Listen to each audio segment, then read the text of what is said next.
Hello, and welcome to Bedtime Stories with Lauralai. We continue our journey around the world through fairy tales. This installment is dedicated to my cousin, Andrew Mallon. He requested an Asian fairy tale, and I told him I recorded Japanese fairy tales for him before he passed away. We then spent about an hour talking about the Japanese culture. I always learned so much from him. The stories were originally much longer, but I removed one of the tales. It was about longevity, and if he were still alive, I would have loved to spend hours discussing the story with him. But now, the fairy tale is just ironically cruel to me. If you knew and loved him and are interested, you can ask me about it someday and I'll tell it to you. I wish so badly that I could talk to Andrew again. He and I love talking about cultural origins, especially with the stranger fairy tales. As a matter of fact, our first story was one I promised him I'd find. There is an Irish fairy tale that is nearly identical to the story of Urashima Taro, the fisher lad. In the Irish tale, Niamh takes Oisín to the land of Tirnanog. The names and the means of transportation are the only differences. You're about to find out why that's so strange. Now, the Moonchild story is not strictly classified as a fairy tale in Japanese culture, but it is an ancient Japanese tale, and I love it, so I included it. If these types of stories interest you as well, I encourage you to subscribe to my channel so that you won't miss any stops along my trip around the world in search of ancient fairy tales that our ancestors used to fall asleep to. I hope you enjoyed tonight's stories, but most importantly, I hope that you have a restful, restorative night's sleep tonight. So without further ado, let's get started with our relaxation to help you linger into a wonderfully restful repose. Just a reminder, this next part is for relaxation purposes. Please don't listen to it while trying to drive or operate heavy machinery, okay? Thanks. Find a comfortable, cozy position, lying down, and gently close your eyes. Take a moment to focus on your breath, allowing it to become slow and steady. Inhale deeply through your nose, feeling your lungs fill with air, and exhale slowly through your mouth, releasing any tension or stress. Now, I want you to visualize a calming color of your choice. It could be a soft shade of blue, a soothing lavender, or any color that brings you a sense of peace and tranquility. As you continue to breathe deeply, imagine this color surrounding you like a warm, comforting blanket. Picture it wrapping around your body, cocooning you in its gentle embrace.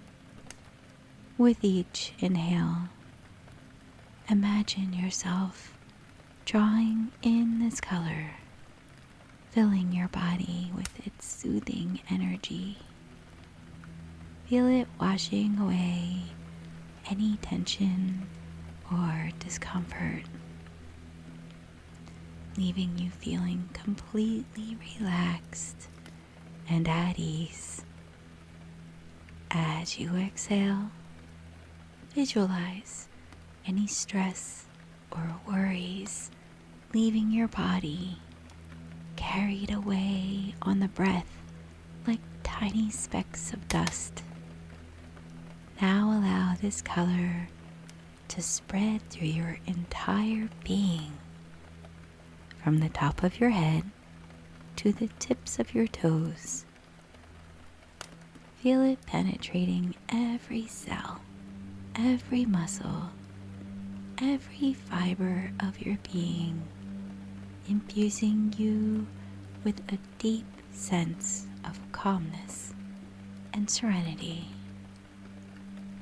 Take a moment to bask in the glow of this comforting color, allowing yourself to fully surrender to its embrace. As you continue to breathe deeply, notice how your body feels, how your mind feels. Notice any sensations or emotions that arise, and simply observe them without judgment.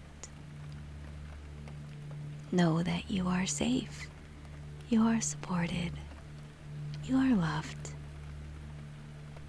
When you're ready, gently wiggle your fingers and toes. Take a moment to stretch if you need to, and then prepare yourself to drift off into a peaceful night's sleep whilst listening to ancient fairy tales from the island of Japan. The Story of Urashima Taro, the Fisher Lad. Long, long ago, in the province of Tango, there lived on the shore of Japan, in the little fishing village of Mitsunoi, a young fisherman named Urashima Taro. His father had been a fisherman before him, and his skill had more than doubly descended to his son, for Urashima was the most skillful fisher in all that countryside, and could catch more bonito and tai in a day than his comrades could in a week. But in the little fishing village, more than for being a clever fisher of the sea, he was known for his kind heart. In his whole life, he had never hurt anything, either great or small, and when he was a boy, his companions had always laughed at him, for he would never join in with them in teasing the animals, but always tried to keep them from this cruel sport. One soft summer twilight, he was going home at the end of a day's fishing when he came upon a group of children. They were all screaming and talking at the tops of their voices, and seemed to be in a state of great excitement about something. And on his going up to them to see what was the matter, he saw that they were tormenting a tortoise. First, one boy pulled it this way, then another pulled it that way, while a third beat it with a stick, and the fourth hammered its shell with a stone. Now, Urashima felt very sorry for the poor tortoise, and made up his mind to rescue it. He spoke to the boys. "Look here, boys. You are treating that poor tortoise so badly that it will soon die." The boys, who were all of an age when children seemed to delight on being cruel to animals, took no notice of Urashima's gentle reproof, but went on teasing it as before.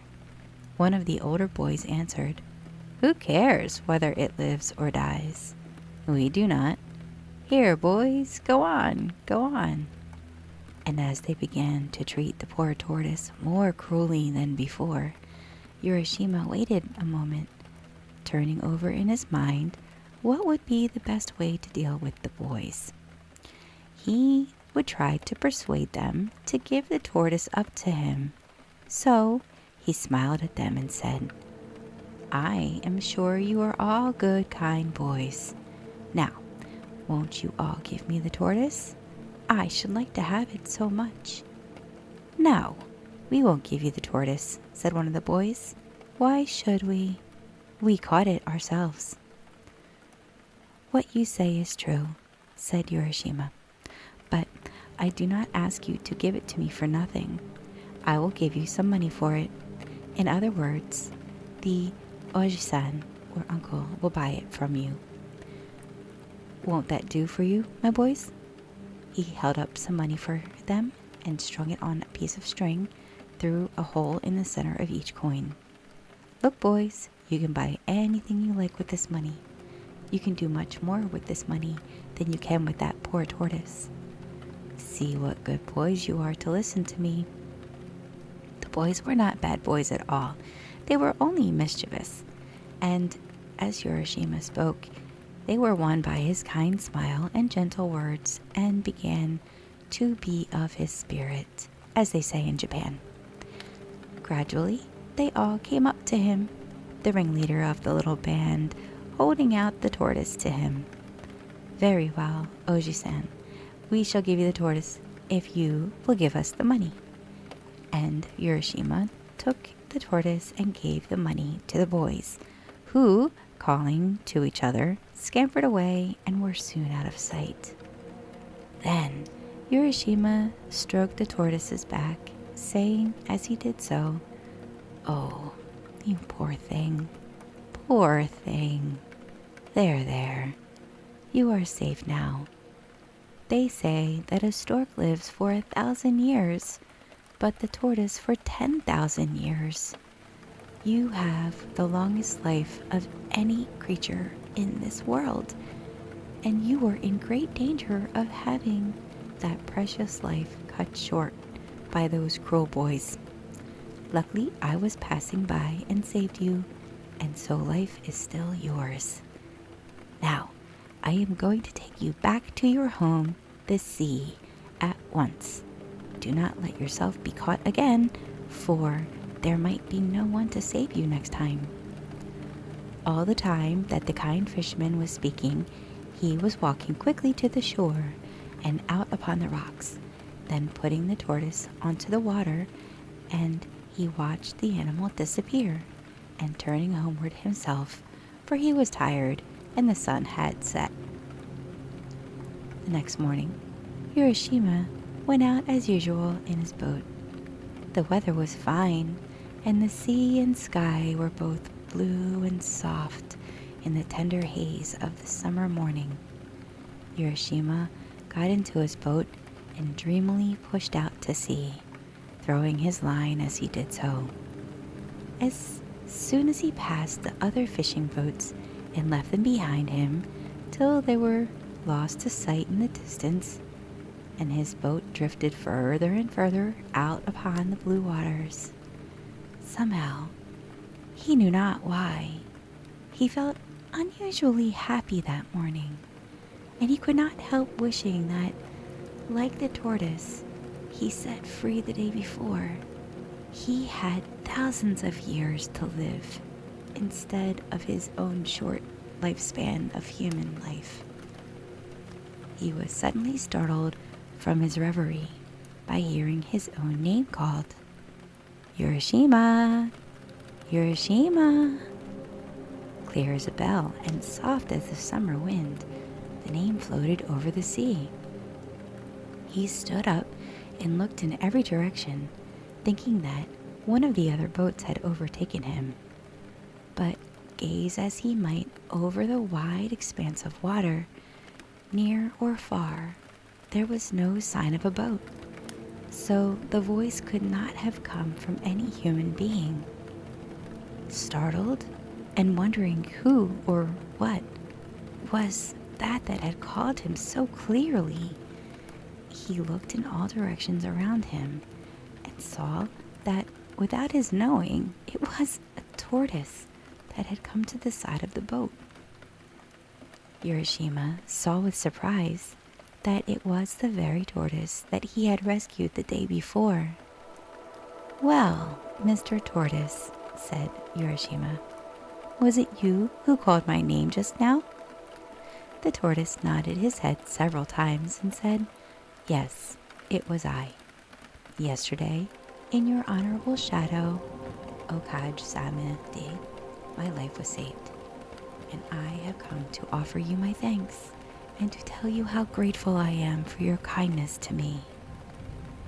"Indeed," said Urashima, "that is very polite of you. Come up into the boat. I would offer you a smoke, but you are a tortoise. Doubtless you do not smoke," said the fisherman, laughing at the joke. "Hee hee hee," laughed the tortoise. "Sake is my favorite refreshment, but I do not care for tobacco." "Indeed," said Urashima, "I regret very much that I have no sake in my boat to offer you, but I come up and dry your back in the sun. Tortoises always like to do that." So the tortoise climbed into the boat, the fisherman helping him, and after an exchange of complimentary speeches, the tortoise said, "Have you ever seen Rinjin, the palace of the Dragon King of the Sea, Urashima?" The fisherman shook his head and replied, "No. Year after year, the sea has been my home. But though I have often heard of the Dragon King's realm under the sea, I have never yet set eyes on that wonderful place. It must be very far away if it exists at all." "Is that really so? You have never seen the Sea King's palace? Then you have missed seeing one of the most wonderful sights in the whole universe. It is far away at the bottom of the sea, but if I take you there, we shall soon reach the place. If you would like to see the Sea King's land, I will be your guide." "I should like to go there, certainly, and you are very kind to think of taking me. But you must remember that I am only a poor mortal and have not the power of swimming like a sea creature such as you are." Before the fisherman could say more, the tortoise stopped him, saying, "What? You need not swim yourself. If you will ride on my back, I will take you without any trouble on your part." "But," said Urashima, "how is it possible for me to ride on your small back?" "It may seem absurd to you, but I assure you that you can do so. Try it once. Just come and get on my back, and see if it is as impossible as you think." As the tortoise finished speaking, Urashima looked at its shell, and strange as he saw that the creature had suddenly grown so big that a man could easily sit on its back. "This is strange indeed," said Urashima. "Then, Mr. Tortoise, with your kind permission, I will get on your back." "Dokoisho!" he exclaimed as he jumped on. The tortoise, with an unmoved face, as if this strange proceeding were quite an ordinary event, said, "Now we will set out at our leisure." And with these words, he leapt into the sea with Urashima on his back. Down through the water the tortoise dived. For a long moment, these two strange companions rode through the sea. Urashima never grew tired, nor his clothes moist with the water. At last, far away in the distance, a magnificent gate appeared, and behind the gate, the long sloping roofs of a palace on the horizon.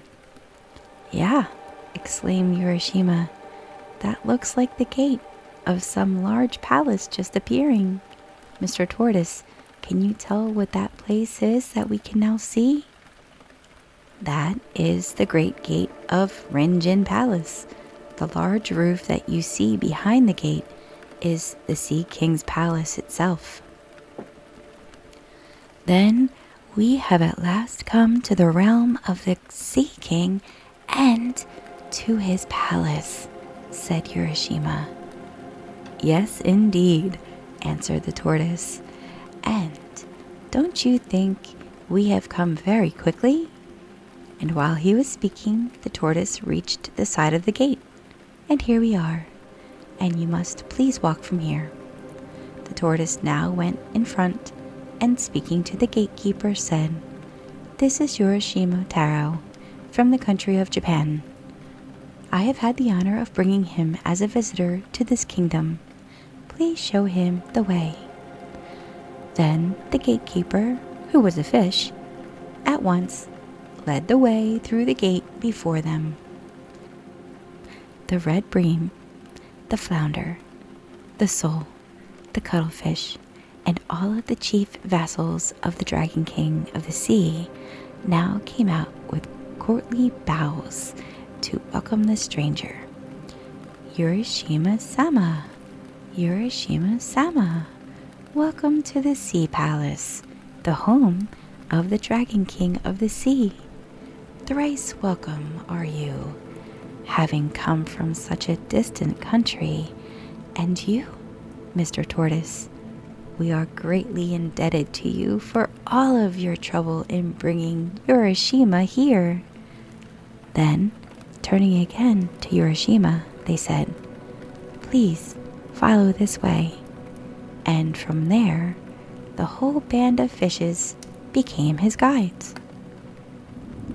Urashima, being only a poor fisher lad, did not know how to behave in a palace, but strange though it was to him, he did not feel ashamed or embarrassed, but followed his kind guides quite calmly, where they led him into the inner palace. When he reached the portals of a beautiful princess with her attendant maidens came out to welcome him. She was more beautiful than any human being, and was robed in flowing garments of red and soft green, like under the side of a wave, and golden threads glimmered through the folds of her gown. Her lovely black hair streamed over her shoulders in the fashion of a king's daughter many hundreds of years ago. And when she spoke, her voice sounded like music under the water. Urashima was lost in wonder while he looked upon her, and he could not speak. Then he remembered that he ought to bow, but before he could make a low obeisance, the princess took him by the hand and led him to a beautiful hall and to the seat of honor at the upper end, and bade him to be seated. "Urashima Taro, it gives me the highest pleasure to welcome you to my father's kingdom," said the princess. "Yesterday you set free a tortoise, and I have sent for you to thank you for saving my life, for I was that tortoise. Now, if you like, you shall live here forever in the land of eternal youth, where summer never dies, where sorrow never comes. And I will be your bride if you will, and we will live together happily forever afterwards." And as Urashima listened to her sweet words and gazed upon her lovely face, his heart was filled with a great wonder and joy. And he answered her, wondering if it was not all a dream. "Thank you 1,000 times for your kind speech. There is nothing I could wish for more than to be permitted to stay here with you in this beautiful land, of which I have often heard, but have never seen to this day. Beyond all words, this is the most wonderful place I have ever seen." While he was speaking, a train of fishes appeared, all dressed in ceremonial, trailing garments. One by one, silently and with stately steps, they entered the hall, bearing on coral trays delicacies of fish and seaweed, such as no one can dream of. and this wondrous feast was set before the bride and bridegroom. The bridal was celebrated with dazzling splendor, and in the Sea King's realm there was great rejoicing. As soon as the young pair had pledged themselves in the wedding cup of wine, 3 times 3 music was played, and songs were sung, and fishes with silver scales and golden tails stepped in from the waves and danced. Urashima enjoyed himself with all of his heart. Never in his whole life had he sat down to such a marvelous feast. When the feast was over, the princess asked the bridegroom if he would like to walk through the palace and see all there was to be seen. Then the happy fisherman, following his bride, the Sea King's daughter, was shown all of the wonders of the enchanted land, where the youth and joy go hand in hand, and neither time nor age can touch them. The palace was built of coral and adorned with pearls, and the beauties of wonders of the place were so great that the tongue fails to describe them. But to Urashima, more wonderful than the palace was the garden that surrounded it. Here, to be seen at one time the scenery of the 4 different seasons, the beauties of summer and winter, spring and autumn, were displayed to the wondering visitor at once. First, when he looked to the east, the plum and cherry trees were seen in full bloom. The nightingale sang in the pink avenues, and butterflies flitted from flower to flower. Looking to the south, all the trees were green in the fullness of summer, and the day cicala and the night cricket chirped loudly. Looking to the west, the autumn maples were ablaze like sunset sky, and the chrysanthemums were all in perfection. Looking to the north, the change made Urashima start, for the ground was silver white with snow, and trees and bamboos were also covered with snow, and the pond was thick with ice. And each day there were new joys and wonders for Urashima, and so great was his happiness that he forgot everything, even the home he had left behind, and his parents, and his own country.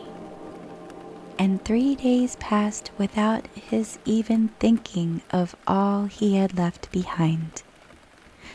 Then his mind came back to him, and he remembered who he was, and that he did not belong to this wonderful land, or to the Sea King's palace. And he said to himself, "Oh dear, I must not stay on here, for I have an old father and mother at home. What can have happened to them all this time? How anxious must they have been these days when I did not return as usual. I must go back at once without letting one more day pass." And he began to prepare for the journey in great haste. Then he went to his beautiful wife, the princess, and bowing low before her, he said, "Indeed, I have been very happy with you a long time, and you have been kinder to me than any words can tell. But now I must say goodbye. I must go back to my old parents." Then Otahime-sama, the princess, began to weep, and said softly and sadly, "It is not well with you here, Urashima, that you wish to leave me so soon. Where is the haste? Stay with me yet another day only." But Urashima had remembered his old parents, And in Japan, the duty to parents is stronger than everything else, stronger even than the pleasure or love. And he would not be persuaded, but answered, "Indeed, I must go. Do not think that I wish to leave you. It is not that. I must go and see my old parents. Let me go for one day, and I will come back to you." "Then," said the princess sorrowfully, "there is nothing to be done. I will send you back today to your father and mother, and instead of trying to keep you with me one more day, I shall give you this as a token of our love. Please take it back with you." And she brought him a beautiful lacquer box tied about with a silken cord and tassels of red silk. Urashima had received so much from the princess already that he felt some compunction in taking the gift and said, "It does not seem right for me to take another gift from you after all the many favors I had received from your hands. But because it is your wish, I will do so." And then he added, "Tell me, what is this box?" "That," answered the princess, "is the tamati bako, or the box of the jewel hand, and it contains something very precious. You must not open this box, whatever happens. If you open it, something dreadful will happen to you. Now, promise me that you will never open this box." And Urashima promised that he would never open the box, whatever happened. Then, bidding goodbye to Otohime-sama, he went down to the seashore, the princess and her attendants following him, and there he found a large tortoise waiting for him. He quickly mounted the creature's back and was carried away over the shining sea into the east. He looked back to wave his hand to Otohime-sama, and at last he could see her no more. And the land of the Sea King and the roofs of the wonderful palace were lost in the far, far distance. Then, with his face turned eagerly toward his own land, he looked for the rising of the blue hills on the horizon before him. At last, the tortoise carried him into the bay he knew so well, and to the shore from whence he had set out. He stepped on the shore, and he looked about him while the tortoise rowed away back to the Sea King's realm. But what is the strange fear that seizes Urashima as he stands and looks about him? Why does he gaze so fixedly at the people that pass him by? And why do they turn, stand, and look at him?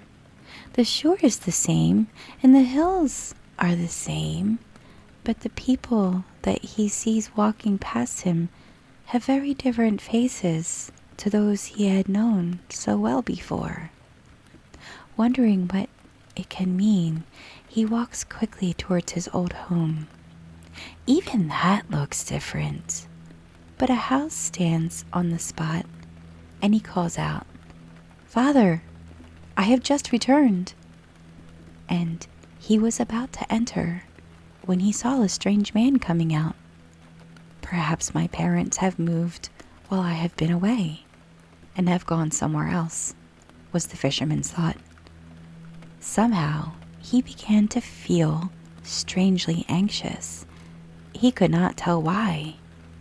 "Excuse me," he said to the man who was staring at him, "but till within the last few days, I have lived in this house. My name is Urashima Taro. Where have my parents gone whom I left here?" A very bewildered expression came over the man of the house, and he gazed intently on Urashima's face, and he said, "What? Are you Urashima Taro?"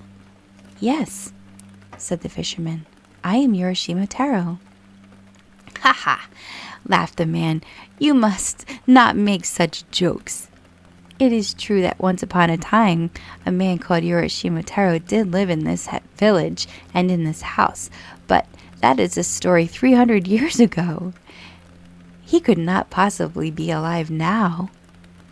When Urashima heard those strange words, he was frightened and said, "Please, please, you must not joke with me.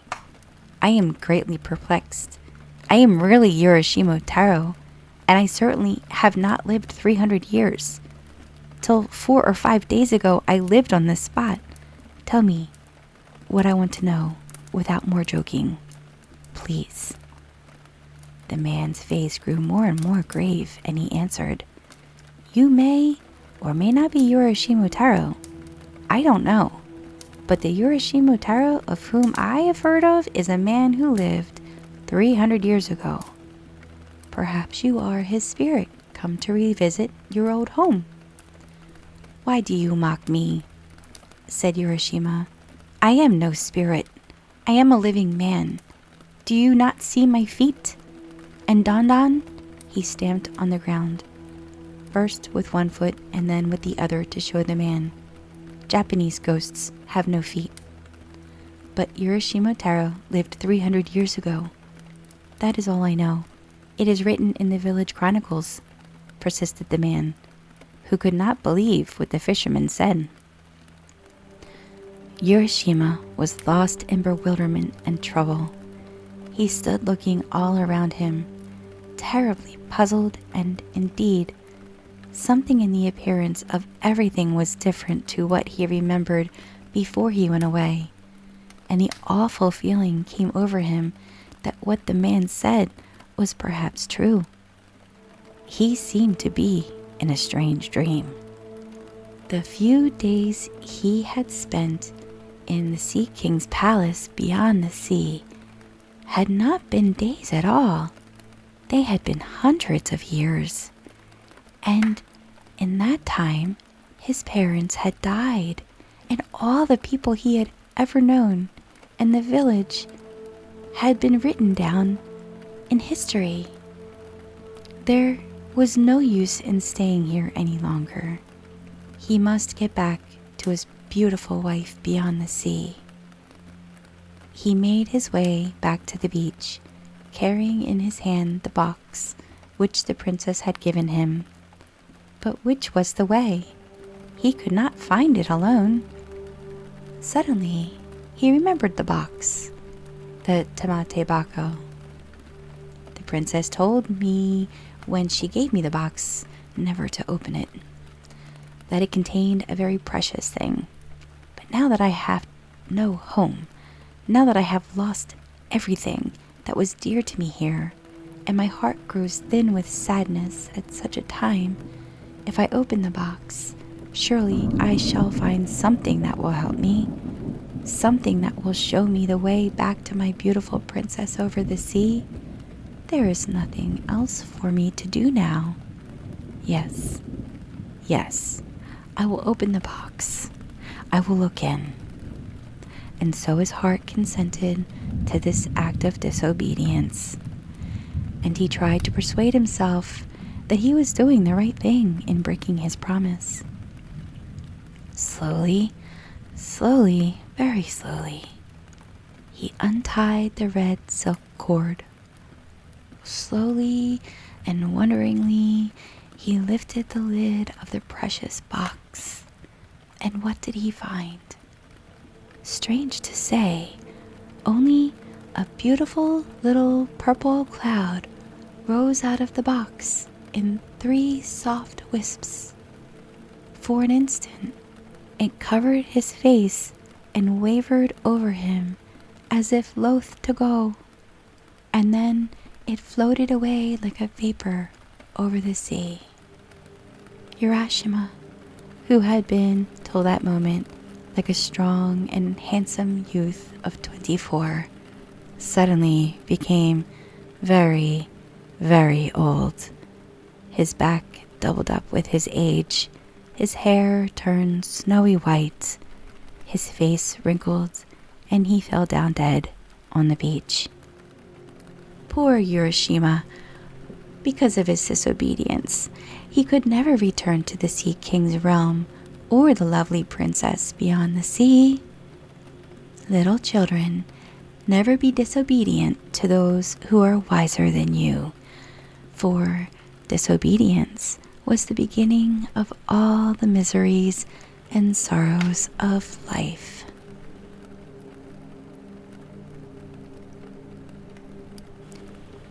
The Bamboo Cutter and the Moon Child.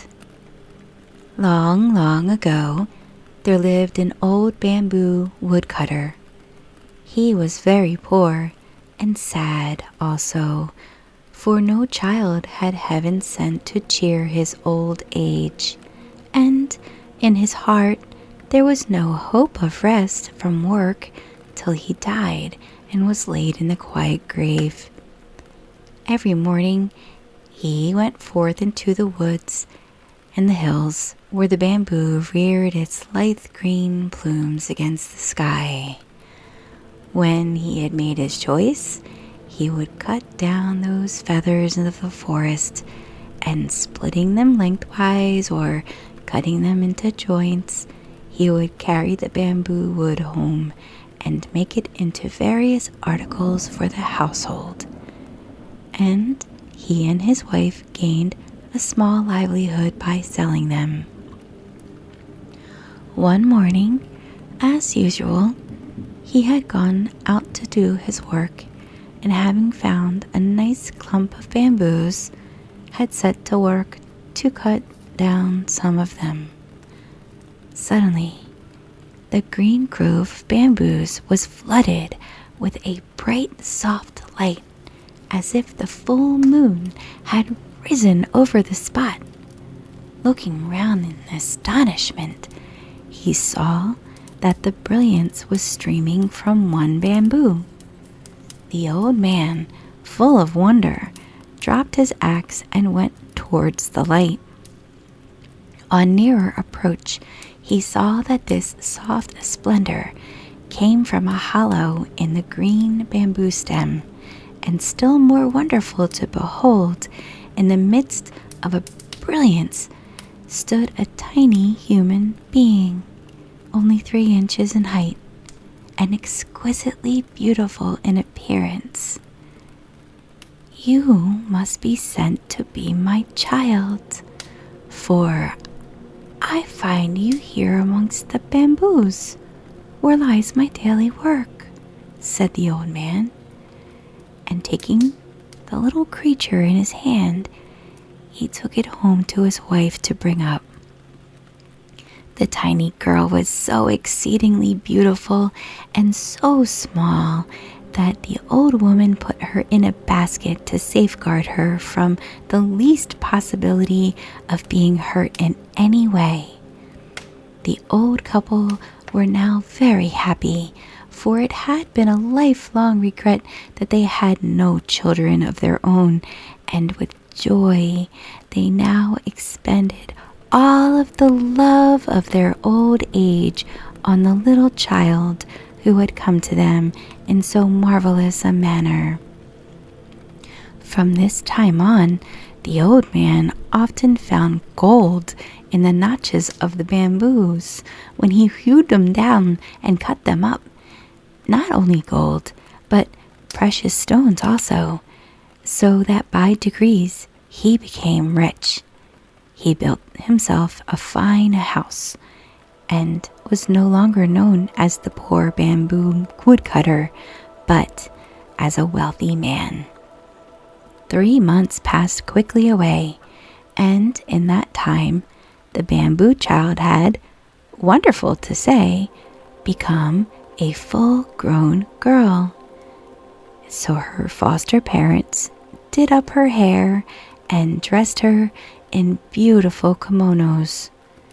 She was of such wondrous beauty that they placed her behind the screens like a princess and allowed no one to see her, waiting upon her themselves. It seemed as if she were made of light, for the house was filled with such a soft shining, so that even in the dark of night it was like daytime. Her presence seemed to have a benign influence on those there. Whenever the old man felt sad, he had only to look upon his foster daughter, and his sorrow vanished, and he had become as happy as when he was a youth. At last, the day came for the naming of their newfound child. So the old couple called in a celebrated name giver, and he gave her the name of Princess Moonlight, because her body gave forth so much soft bright light that she might have been a daughter of the moon god. For 3 days the festival was kept up with song and dance and music.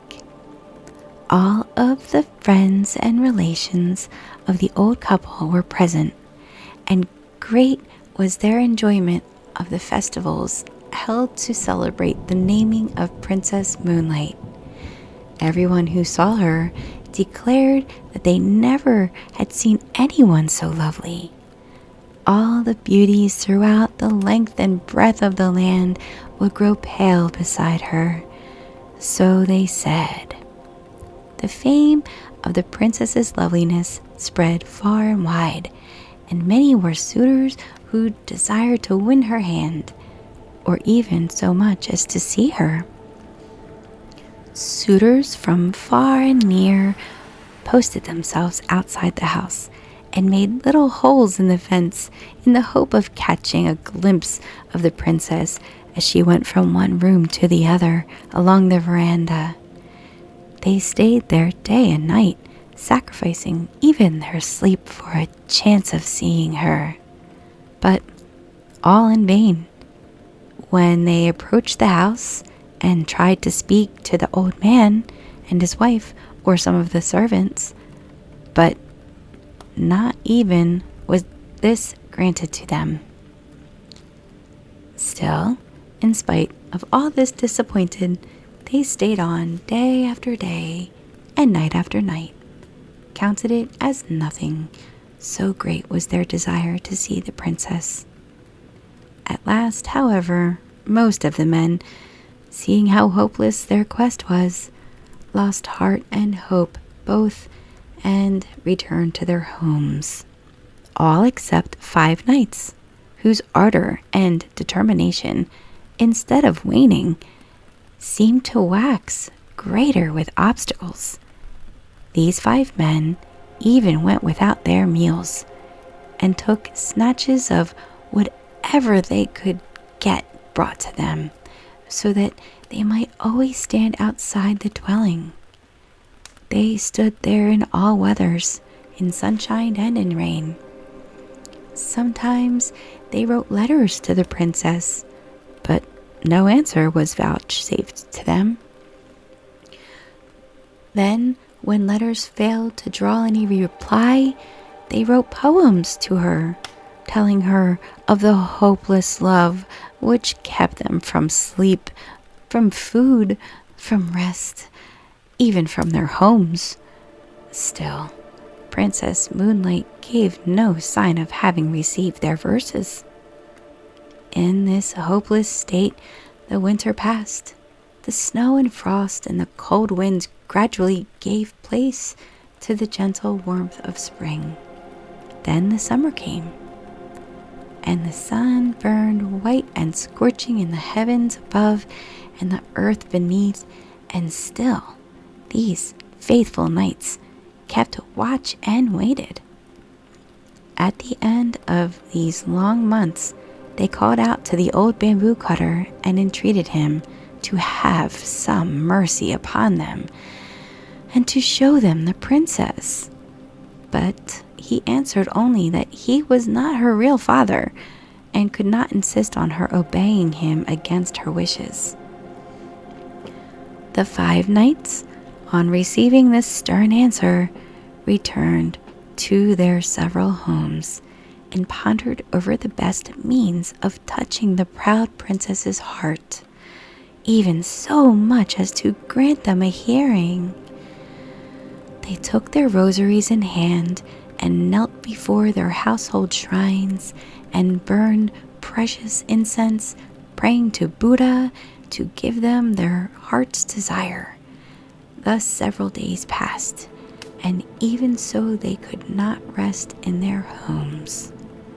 So again, they set out for the bamboo cutter's house. This time, the old man came out to see them, and they asked him to let them know if it was the princess's resolution never to see any man whatsoever.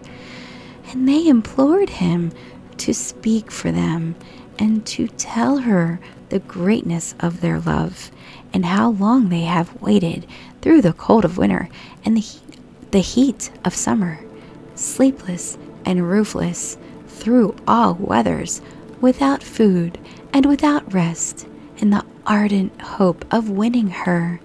And they were willing to consider this long vigil as pleasure if she would but give them one chance of pleading their cause with her.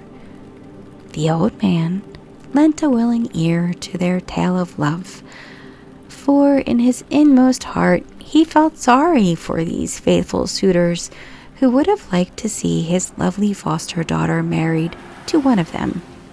So he went in to Princess Moonlight and said reverently, "Although you have always seemed to me to be a heavenly being, yet I have had the trouble of bringing you up as my own child, and you have been glad of the protection of my roof.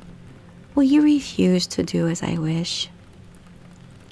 The Princess Moonlight replied that there was nothing she would not do for him, that she honored and loved him as her own father, and that as for herself, she could not remember the time before she came to earth. The old man listened with great joy as she spoke these dutiful words. Then he told her how anxious he was to see her safely and happily married before he died. "I am an old man, over 70 years of age, and my end may come any time now. It is necessary and right that you should see these 5 suitors and choose one of them." "Oh, why?" said the princess in distress. "Why must I do this? I have no wish to marry now." "I found you," answered the old man, "many years ago, when you were a little creature 3 inches high, in the midst of a great white light. The light streamed from the bamboo in which you were hid and led me to you. So I have always thought that you are more than a mortal woman. While I am alive, it is right for you to remain as you are, if you wish to do so. But someday I shall cease to be, and who will take care of you then? Therefore, I pray that you meet these 5 brave men, one at a time, and make up your mind to marry one of them." Then the princess answered that she felt sure that she was not as beautiful as perhaps report made her out to be, and that even if she consented to marry any one of them, not really knowing her before, his heart might change afterwards. So, as she did not really feel sure of them, even though her father told her that they were worthy knights, she did not feel it was wise to see them.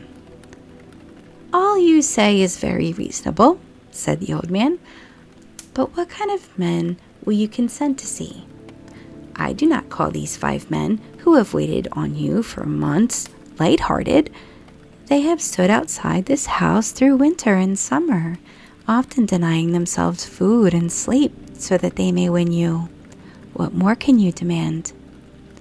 Then Princess Moonlight said that she must make further trial of their love before she would grant them their request to interview her. The 5 warriors were to prove their love by each bringing her from distant countries something that she desired to possess. The same evening, the suitors arrived and began to play their flutes in turn and sing their self-composed songs, telling of their great and tireless love. The bamboo cutter went out to them and offered them his sympathy for all they had endured and all the patience they had shown in their desire to win his foster daughter. Then he gave them her message that she would consent to marry whosoever was successful in bringing her what she desired. This was to test them. The 5 all accepted the trial and thought it was an excellent plan, for it would prevent jealousy between them. Princess Moonlight then sent word to the first knight that she requested him to bring her the stone bowl which had belonged to Buddha in India. The second knight was asked to go to the mountain of Harai, said to be situated in the eastern sea, and to bring her a branch of the wonderful tree that grew on its summit. The roots of this tree were of silver, the trunk of gold, and the branches bore fruit of white jewels. The third knight was told to go to China and search for the fire rat and bring her its skin. The fourth knight was told to search for the dragon that carried on its head the stone radiating 5 colors and to bring the stone to her. The fifth knight was to find the swallow which carried a shell in its stomach and to bring the shell to her. The old man thought these were very hard tasks and hesitated to carry the messages, but the princess would make no other conditions. So her commands were issued word for word to the 5 men who, when they heard what was required of them, were all disheartened and disgusted at what seemed to them the impossibility of the tasks given them, and returned to their homes in despair. But after a time, when they thought of the princess, the love in their hearts revived for her, and they resolved to make an attempt to get what she desired of them. The first knight sent word to the princess that he was starting out that day on the quest of Buddha's bowl, and he hoped soon to bring it to her. But he had not the courage to go all the way to India, for in those days traveling was very, very difficult and full of danger. So he went to one of the temples in Kyoto and took a stone bowl from the altar there, paying the priest a large sum of money for it.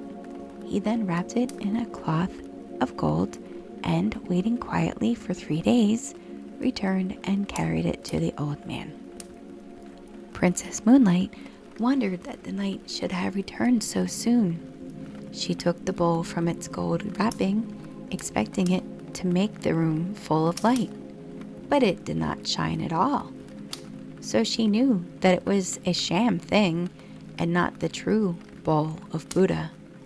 She returned it at once and refused to see him. The knight threw the bowl away and returned to his home in despair. He gave up now in all hopes of ever winning the princess. The second knight told his parents that he needed a change of air for his health, for he was ashamed to tell them that love for the Princess Moonlight was his real cause of leaving them. He then left his home, at the same time sending word to the princess that he was setting out for Mount Harai in the hope of getting her a branch of the gold and silver tree which she so much wished to have. He only allowed his servants to accompany him halfway and then sent them back. He reached the seashore and embarked on a small ship, and after sailing away for 3 days, he landed and employed several carpenters to build him a house contrived in such a way that no one could get access to it. He then shut himself up with 6 skilled jewelers and endeavored to make such a gold and silver branch as he thought would satisfy the princess, as of having come from the wonderful tree growing on Mount Horai. Everyone whom he had asked declared that Mount Horai belonged to the land of fable and not to fact. When the branch was finished, he took his journey home and tried to make himself look as if he were weary and worn out with travel. He put the jeweled branch into a lacquer box and carried it to the bamboo cutter's house, begging him to present it to the princess. The old man was quite deceived by the travel-stained appearance of the knight and thought he had only just returned from his long journey with the branch. So he tried to persuade the princess to consent to see the man, but she remained silent and looked very sad. The old man began to take out the branch and praised it as a wonderful treasure to be found nowhere in the whole land. Then he spoke of the knight, how handsome and how brave he was to have undertaken a journey so remote a place as the Mount of Horai. Princess Moonlight took the branch in her hand and looked at it carefully. She then told her foster parent that she knew it was impossible for the man to have obtained a branch from the gold and silver tree growing on Mount Horai so quickly or so easily, and she was sorry to say that she believed it was artificial. The old man then went out to the expectant knight, who had now approached the house, and asked where he had found the branch. Then the man did not scruple to make up a long story. 2 years ago, I took a ship and started in search of Mount Horai. After going before the wind for some time, I reached the far eastern sea. Then a great storm arose, and I was tossed about for many days, losing all count of the points of the compass. And finally, we were blown ashore on an unknown island. Here, I found the place inhabited by demons who at one time threatened to kill and eat me. However, I managed to make friends with the horrible creatures, and they helped me and my sailors to repair the boat, and I set sail again. Our food gave out, and we suffered much from sickness on board. At last, on the 500th day from the day of starting, I saw far off on the horizon that what looked like a peak of a mountain. On nearer approach, this proved to be an island, in the center of which rose a high mountain. I landed, and after wandering about for 2 or 3 days, I saw a shining being coming towards me on the beach, holding in his hands a golden bowl. I went up to him and asked him if I had by chance found the island of Mount Horai, and he answered, "Yes, this is Mount Horai." With much difficulty, I climbed the summit. Here stood the golden tree growing with the silver roots in the ground. The wonders of that strange land are many, and if I begin to tell you about them, I could never stop. In spite of my wish to stay there long, on breaking off the branch, I hurried back. With utmost speed, it has taken me 400 days to get back, and as you see, my clothes are still damp from the exposure on the long sea voyage. I have not even waited to change my raiment, so anxious was I to bring the branch to the princess quickly. Just at this moment, the 6 jewelers who had been employed on the making of the branch, but not yet paid by the knight, arrived at the house and sent in a petition to the princess to be paid for their labor. They said that they had worked for over 1,000 days making the branch of gold, and its silver twigs, and its jeweled fruit that was now presented to her by the knight. But as yet they had received nothing in payment. So this knight's deception was thus found out, and the princess, glad of an escape from one more inopportune suitor, was only too pleased to send back the branch. She called in the workmen and had them paid liberally, and they went away happy. But on the way home, they were overtaken by the disappointed man, who beat them till they were nearly dead for letting out the secret, and they barely escaped with their life. The knight then returned home, raging in his heart, and in despair of ever winning the princess, gave up society and retired to a solitary life among the mountains. Now the third knight had a friend in China, so he wrote to him to get the skin of the fire rat. The virtue of any part of this animal was that no fire could harm it.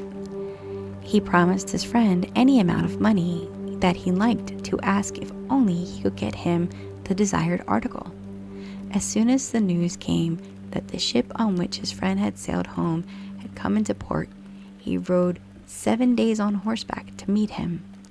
He handed his friend a large sum of money and received the fire rat's skin. When he reached home and put it carefully in a box and sent it to the princess while he waited outside for her answer, the bamboo cutter took the box from the knight and, as usual, carried it into her and tried to coax her to see the knight at once. But Princess Moonlight refused, saying that she must first put the skin to test by putting it into the fire. If it were the real thing, it would not burn. So she took off the crepe wrapper and opened the box, and then threw the skin into the fire. The skin crackled and burned up at once, and the princess knew that this man also had not fulfilled his word. So the third knight failed also. Now the fourth knight was no more enterprising than the rest. Instead of starting out on the quest of his dragon bearing on his head the 5-color radiating jewel, he called all of his servants together and gave them the order to seek for it far and wide in Japan and in China, and he strictly forbade any of them to return until they had found it.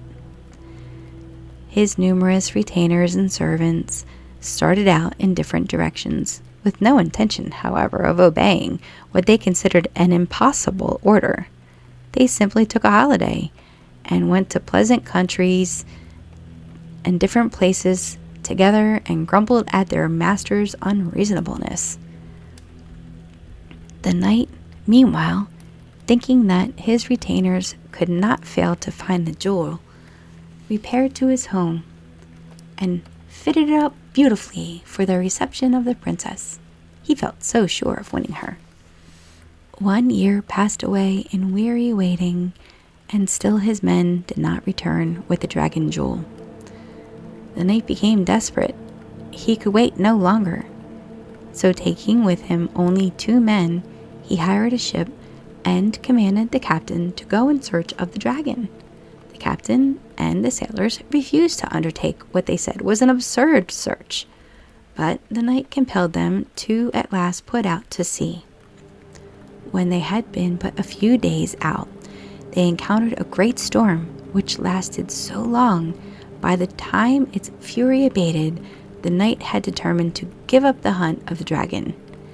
They were at last blown on shore, for navigation was primitive in those days. Worn out with his travels and anxiety, the fourth suitor gave himself up to rest.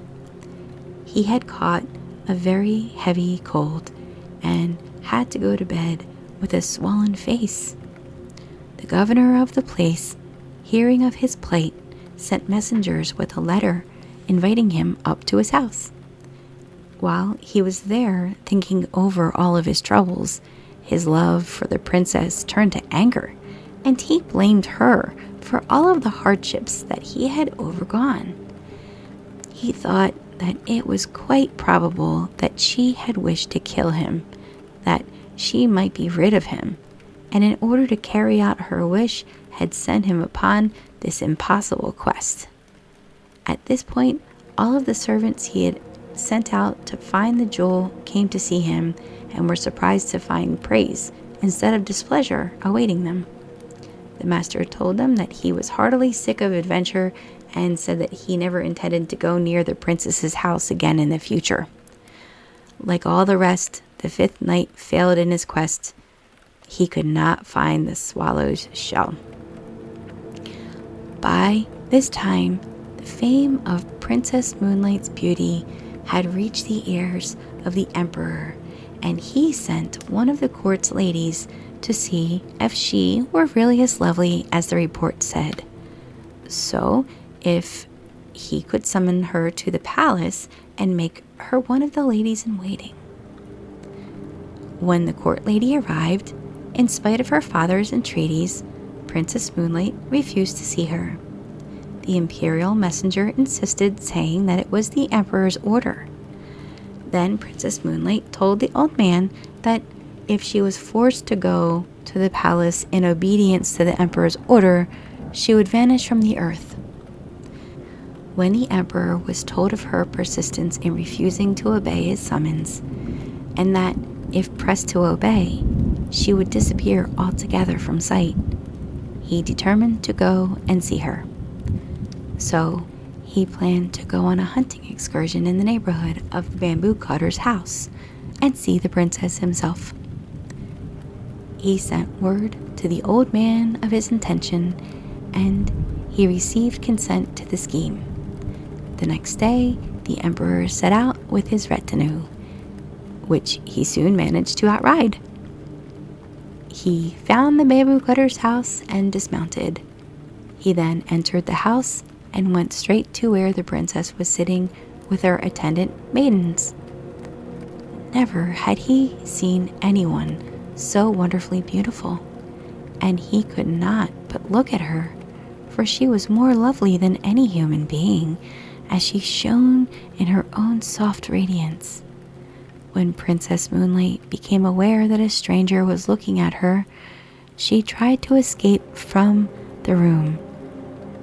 But the emperor caught her and begged her to listen to what he had to say. Her only answer was to hide her face in her sleeves. The emperor fell deeply in love with her and begged her to come to the court, where he would give her a position of honor and everything she could wish for. He was about to send for one of the imperial palanquins to take her back with him at once, saying that her grace and beauty should adorn a court and not be hidden in a bamboo cutter's cottage. But the princess stopped him. She said that if she were forced to go to the palace, she would turn at once into a shadow, and even as she spoke, she began to lose her form. Her figure faded from his sight while he looked. The emperor then promised to leave her free if only she would resume her former shape, which she did. It was now time for him to return, for his retinue would be wondering what had happened to their royal master when they missed him for so long. So he bade her goodbye and left the house with a sad heart. Princess Moonlight was for him the most beautiful woman in the world. All others were dark beside her, and he thought of her night and day. His Majesty now spent much of his time in writing poems, telling her of his love and devotion, and sent them to her, though she refused to see him again, and answered with many verses of her own composing, which told him gently and kindly that she could never marry anyone on this earth. These little songs always gave him pleasure. At this time, her foster parents noticed that night after night, the princess would sit on her balcony and gaze for hours at the moon in a spirit of the deepest dejection, ending always in a burst of tears. One night, the old man found her thus weeping, as if her heart were broken, and he besought her to tell him the reason of her sorrow. With many tears, she told him that he had guessed right when he supposed her not to belong to this world, that she had in truth come from the moon, and that her time on earth would soon be over. On the 15th day of that very month of August, her friends from the moon would come to fetch her, and she would have to return. Her parents were both there, but having spent a lifetime on the earth, she had forgotten them, and also the moon world to which she belonged. It made her weep, she said, to think of leaving her kind foster parents and the home where they had been happy for so long. When her attendants heard this, they were very sad and could not eat or drink for sadness at the thought that the princess was so soon to leave them. The emperor, as soon as the news was carried to him, sent messengers to the house to find out if the report were true or not. The old bamboo cutter went out to meet the imperial messengers. The last few days of sorrow had told upon the old man. He had aged greatly and looked much more than his 70 years. Weeping bitterly, he told them that the report was only too true, but he intended, however, to make prisoners of the envoys from the moon and to do all that he could to prevent the princess of being carried back. The men returned and told His Majesty all that had passed. On the 15th day of that month, the emperor sent a guard of 2,000 warriors to watch the house. 1,000 stationed themselves on the roof. Another 1,000 kept watch around the entrances of the house. All were well-trained archers with bows and arrows. The bamboo cutter and his wife hid Princess Moonlight in an inner room. The old man gave orders that no one was to sleep that night. All in the house were to keep a strict watch and to be ready to protect the princess. With these precautions, the help of the emperor's men-at-arms, he hoped to withstand the moon messengers. But the princess told him that all of these measures to keep her would be useless, and that when her people came for her, nothing whatever would prevent them from carrying out their purpose. Even the emperor's men would be powerless. Then she added with tears that she was very, very sorry to leave him and his wife, whom she had learned to love as her parents, that if she could do as she liked, she would stay with them in their old age and try to make some return for all the love and kindness that they had showered upon her during her earthly life. The night wore on. The yellow harvest moon rose high in the heavens, flooding the earth asleep with her golden light. Silence reigned over the pine and the bamboo forests, and on the roof where the 1,000 men-at-arms waited. Then the night grew gray towards the dawn, and all hoped that the danger was over, that Princess Moonlight would not have to leave them after all. Then, suddenly, the watchers saw a cloud form around the moon, and while they looked, this cloud began to roll earthwards.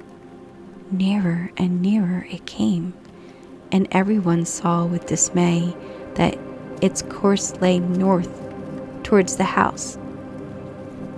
In a short time the sky was entirely obscured, until at last the cloud lay over the dwelling only 10 feet off the ground. In the midst of the cloud there stood a flying chariot, and in the chariot a band of luminous beings. One amongst them, who looked like a king and appeared to be the chief, stepped out of the chariot, poised in the air, called to the old man to come out. "The time has come," he said, "for Princess Moonlight to return to the moon from whence she came. She committed a grave fault, and as a punishment was sent to live down here for a time.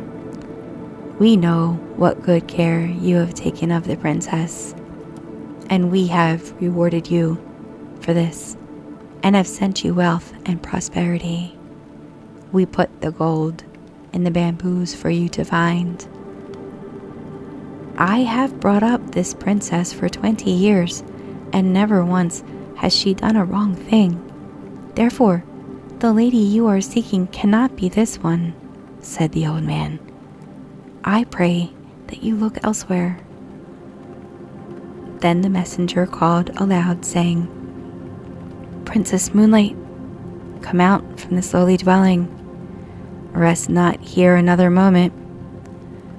At these words, the screens of the princess's room slid open of their own accord, revealing the princess shining in her own radiance, bright and wonderful and full of beauty.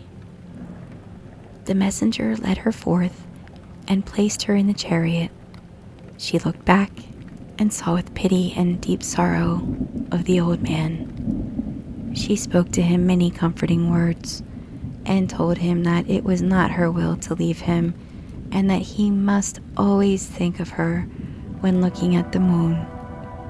The bamboo cutter implored to be allowed to accompany her, but this was not allowed. The princess took off in her embroidered outer garment and gave it to him as a keepsake. One of the moon beings in the chariot held a wonderful coat of wings. Another had a phial full of the elixir of life, which was given the princess to drink. She swallowed a little and was about to give the rest to the old man, but she was prevented from doing so.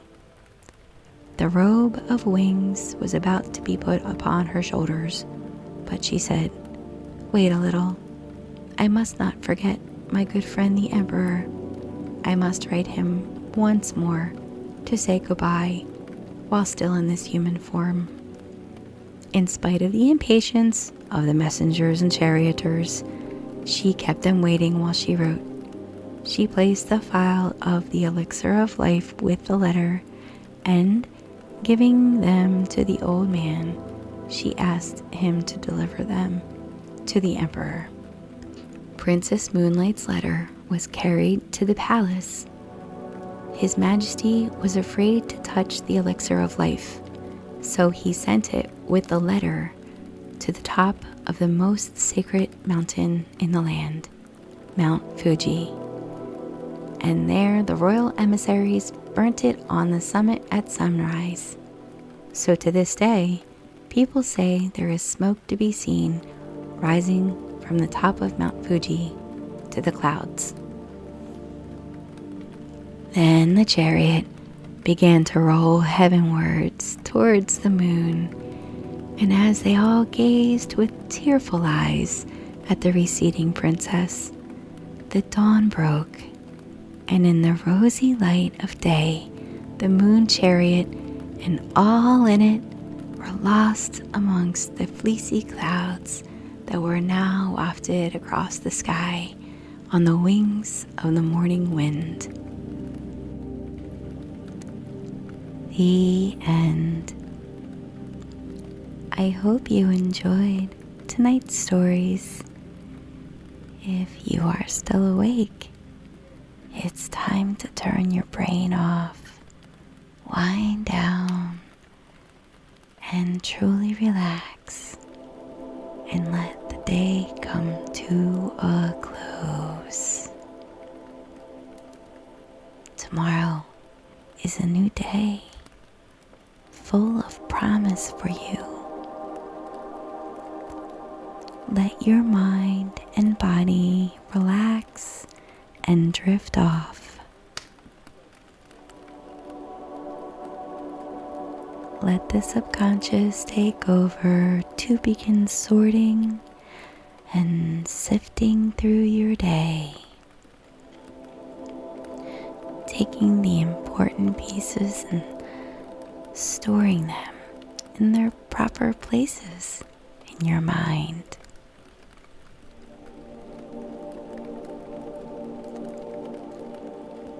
Let your subconscious Look at the problems of life and see yourself acting out solutions that benefit not only you, but your loved ones, and perhaps even your company.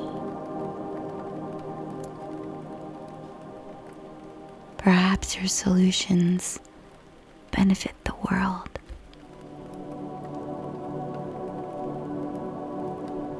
Let your subconscious see yourself happily living out your solution in your daily life.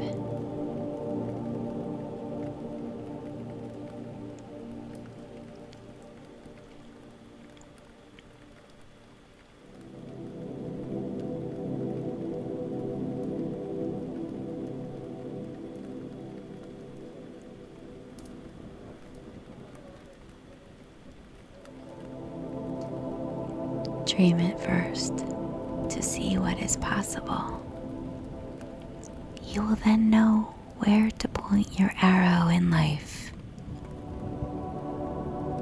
You'll get there. Believe it.